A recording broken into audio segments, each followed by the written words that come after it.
இப்போ 3ஆம் தேதியில் பிறந்தவங்க 1ஆம் தேதி விதி என்ன இருக்குது அப்படின்னா, அவங்க வழிபட வேண்டிய தெய்வ வழிபாடு, அவங்களுக்கு பணத்தை கொண்டு வந்து கொடுக்கக்கூடிய தெய்வம் எதுவாக இருக்கும் சார்? பொதுவாகவே இந்த மாதிரி ஒரு காம்பினேஷன் 3ஆம் தேதி பிறந்த தேதியில் 3, 12, 21, 30 தேதியில் பிறந்தவங்க ப்ளஸ் 1ஆம் தேதி விதி என்ன இருக்குது அப்படின்னா, இவங்க என்ன பண்ணலாம் அப்படின்னா, ஒரு சித்தர் வழிபாடு எடுத்துக்கிறது நல்லது.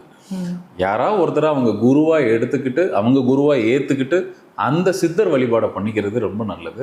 அந்த சித்தர் இப்போது சித்தர்னா சித்தர் கோவில்னு தனியாக இருக்குது. மேக்சிமம் எப்படி இருக்கும், ஜீவ சமாதி வழிபாடாக இருக்கும்.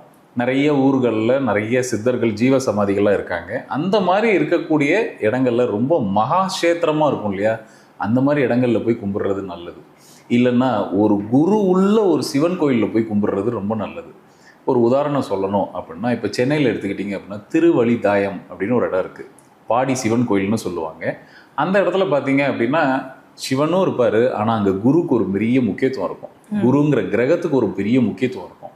அப்படி இல்லைன்னா நம்ம தஞ்சாவூர் பக்கத்தில் கும்பகோணத்துலேருந்து தஞ்சாவூர் போகிற பாதையில் திட்டை அப்படின்னு ஒரு இடம் இருக்குது. அங்கே பார்த்தீங்கன்னா அது ஒரு குருஸ்தலம்.